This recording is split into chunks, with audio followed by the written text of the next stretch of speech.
gouverneur, mesdames et messieurs, c'est une grande responsabilité, surtout venir après le secrétaire général du parti qui a remporté les élections, futur Premier ministre. D'ailleurs, je le remarque au nombre de journalistes et au nombre de photographes que l'attention est un petit peu différente.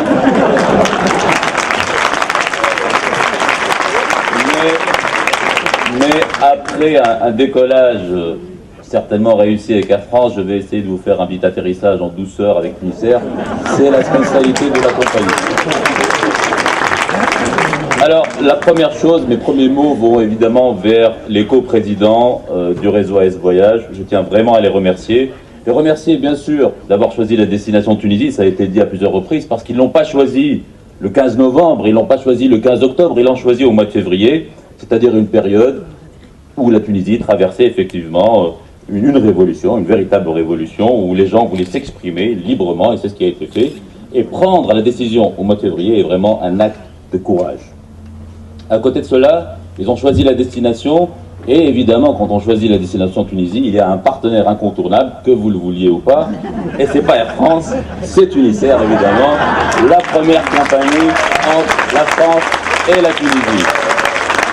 Alors, quelques mots sur Tunisair d'une manière générale avant de parler du marché français. J'ai oublié de le dire, mais je tiens aussi à remercier tous les organisateurs de cette manifestation, en particulier Sophia Belkhir qui a organisé avec nous, mais vraiment dans le détail, le transport, mais tout ce qui était à côté du transport et qui a permis jusqu'ici une réussite parfaite. Et je n'ai pas de doute que tout va se terminer dans le meilleur des mondes possible pour ce deuxième congrès AS Voyage. Donc, je voulais vous dire d'une manière générale que, évidemment, quand le tourisme éternue, il est évident que le transport aérien ne peut que s'enrhumer. S'enrhumer fort heureusement, pas d'une manière très forte, mais un rhume quand même, et un rhume ça doit se soigner. Alors Tunisair d'une manière générale est la première compagnie entre l'Europe et la Tunisie. On a vécu une année 2011 assez difficile. Globalement, on devrait terminer l'année sur une baisse de 15 à 16% en termes de trafic, en termes d'activité, c'est-à-dire qu'on devrait conclure aux alentours de 3 300 000 passagers à peu près. Pour vous situer, Tunisair, c'est la 140e compagnie régulière. Elle fait partie des 10 premières compagnies charter dans le monde, donc pas uniquement en Europe, mais dans le monde. Et aujourd'hui, Tunisair a, vous le savez, en 2007, a annoncé un très grand plan d'investissement, de renouvellement de sa flotte, de confiance en l'avenir. Et évidemment, ce plan est en train de se poursuivre progressivement avec l'arrivée des avions européens. Nous gardons les emplois en France, c'est très important, et en Europe d'une manière générale. Autre chose, si l'on parle du marché français pour Tunisair, sachez, tout comme la destination Tunisie est la première au départ du marché français, et que les touristes français sont les plus importants en termes de volume, en termes de nuitées pour le marché tunisien, est évident que pour Tunisair aussi, le marché français est le plus important. Il représente quasiment, cette année, 50% de notre activité. Alors en 2010, en septembre 2010, quand nous faisions les budgets de Tunisair pour 2011, nous avions dit que l'année 2011 allait être une année exceptionnelle. Exceptionnelle, développement de l'activité régulière, développement du charter, et ainsi de suite. Et en particulier, Tunisair avait fait le choix d'investir 23 nouveaux vols réguliers au départ de la France vers la Tunisie, toutes les semaines, à compter du programme été 2011. Après la Révolution, et nous sommes évidemment très fiers et très contents de cette Révolution, la compagnie a dû prendre une décision. Doit-elle maintenir ses investissements ou doit-elle revenir en arrière, redéployer un petit peu ses investissements et réfléchir, en attendant, courber un petit peu les chines, en attendant que la Révolution se tasse un petit peu. Finalement, et en particulier pour le marché français, avec 23 nouveaux vols, passage de 106 à 129 vols par semaine, il y a plus de 20% de croissance, on a pris la décision de laisser l'ensemble des vols sur le marché français. Alors, dans une année normale, réaliser une augmentation de 2 à 3 vols, c'est déjà énorme, mais en rajouter 23, vous serez d'accord avec moi que c'est vraiment un challenge très important. Alors, pourquoi on a pris cette décision? Parce qu'on s'est dit, si Tunisair, la compagnie nationale, la compagnie de référence, n'est pas capable, dans une année aussi difficile, de soutenir l'activité principale qui est l'activité touristique, si nous ne sommes pas capables de répondre positivement à la demande, quelle qu'elle soit, même si la demande est un petit peu réduite en cette année 2011, qui pourra le faire? Personne.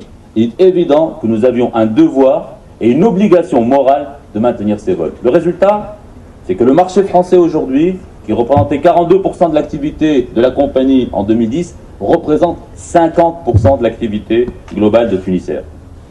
Le marché français, on devrait terminer l'année sur les mêmes, je dis bien les mêmes résultats que 2010, avec évidemment une dichotomie. D'un côté, une activité charter qui est en baisse de 40%, et de l'autre, une activité régulière qui est en progression de 23%, avec un coefficient de remplissage de 75%, c'est-à-dire le standard international. Donc on a réussi, en cette année 2011, à sauver le marché français, et surtout, on a sauvé le marché français, mais on a sauvé aussi la destination Tunisie, en tout cas pour Tunisair.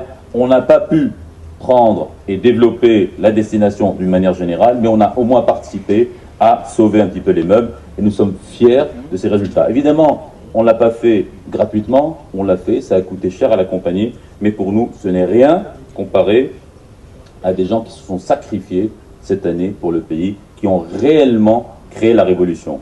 Donc participer d'une manière active, on a su le faire, et nous sommes particulièrement fiers de ces résultats. Alors, si nous avons bien rempli les vols réguliers, si nous avons fait 23% de croissance sur les vols réguliers, on ne l'a pas fait tout seul.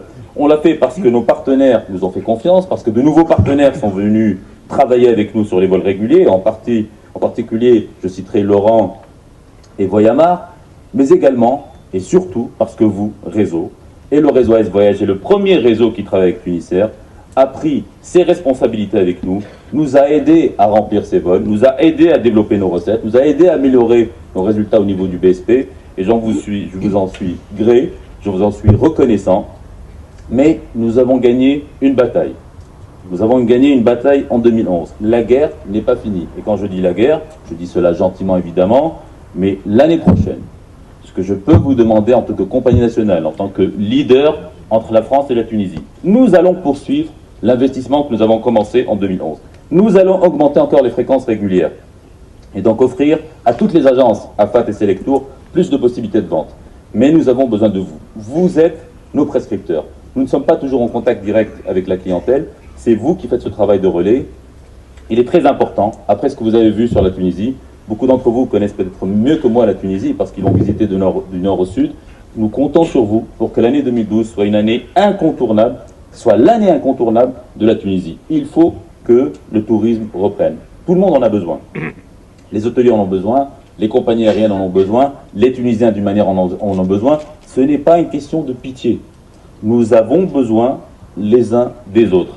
La France, comme le disait tout à l'heure Jean-Pierre, pour la Tunisie est le premier pays en termes de réceptifs pour le marché français. Le marché français, la première destination pour le marché français, c'est la Tunisie avec plus de 600 000 packages qui sont vendus. Cette année, il y a eu une baisse, il faut que ça reprenne. Les Français ont besoin de la Tunisie et les Tunisiens ont besoin des Français. Donc c'est ce message un petit peu d'espoir. Je crois que le secrétaire général d'ANADA a été très clair dans son discours, il était très clair dans son approche. Quand il parle de 10 millions de touristes, quand il parle du développement des nuitées, quand il parle du développement des zones hôtelières, il est évident que l'on va vers un chemin qui est tracé aujourd'hui. Et c'est le chemin que veulent emprunter les hôteliers, que veut emprunter le tourisme tunisien et que veut emprunter évidemment et que veut accompagner la compagnie Tunisair. Pour terminer, je voudrais reprendre un mot assez fameux d'un général qui a existé mais que vous connaissez très bien. Alors c'est pas je vous ai compris, parce que le dernier qu'il a dit, il est plus là, mais c'est plutôt vive le réseau AS Voyage, vive Tunisair et vive la Tunisie libre. Et merci à vous.